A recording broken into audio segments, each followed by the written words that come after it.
Yep, you know what else was really interesting while I was going over the terminal earlier? Colliers seems to be really supportive of President Duterte's rural development push. These are, of course, the efforts to move developments outside the city, the very crowded city. What can you tell us more about this? And is it moving anything?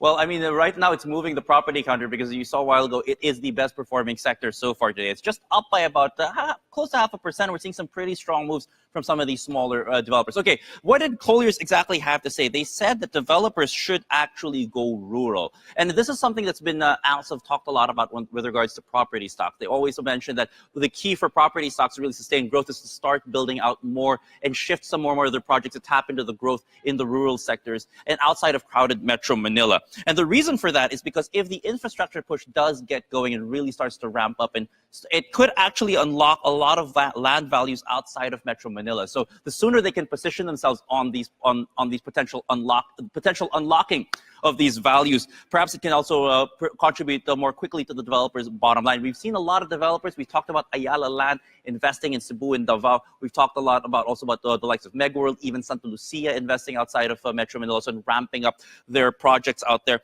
But they also believe that this is going to stimulate business activities in the countryside. In fact, Colliers also says that they are encouraging, or they have gone out to voice their support for BPOs and hotel developers to start looking outside of Metro Manila and really focusing their projects there. Among the top of the leaderboard at the moment, it's mostly a lot of these smaller and mid-tier developers up there. Century Properties Group, Bell Corporation, with only SM Prime among the big four really in the green. So this property counter, it's a little bit more impressive in some sense because only one of the big four is up in the green at the moment. And a lot of these mid-tier developers that, mind you, also have some developments outside of Metro Manila are gaining so far. We'll see, though, if Colliers bet that infrastructure will unlock land values outside of the metro might actually come true. And that would be very good news for the property counter if it does happen.